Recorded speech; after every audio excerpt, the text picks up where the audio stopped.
We knew we wanted to make a paper world. That was a very, well, it was like the sort of the starting point of the whole project, the fact that it would look very different, it would feel very different. With Little Big Planet we allowed people to build anything they wanted inside the game world, and this we want to encourage people to kind of build our game world out of paper in the real world, but also just anything they want to, hopefully give them the courage to just keep on creating stuff out of paper. So technically everything in the game can be made out of a single sheet of paper that's folded up in a papercraft way on different bits of paper then stuck together.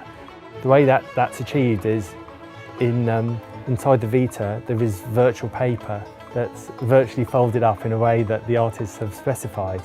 It's all very tricky. It's very, very tricky.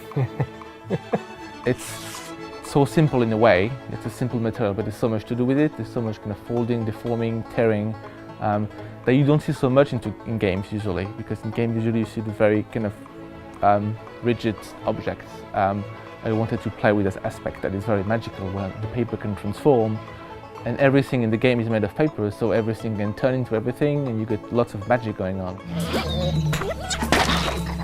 We really wanted people to be able to build like the whole world of Tearaway out of paper, and we know that people sometimes just need a shove in the right direction, which is why we have a whole bunch of plans so people can make some of the more complicated things, or even some of the simpler things themselves, but then maybe start looking at the world and figuring out how things were put together. And the way you'll be able to do this is through our community portal, tearaway.me, where you'll find blogs and forums and all the usual kind of community things, but more importantly, your papercraft collection.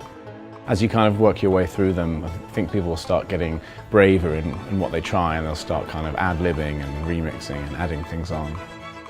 So Tearaway.me should be available shortly before Tearaway comes out. You should be able to see some of the things that we've been making and some of the reviewers hopefully as well.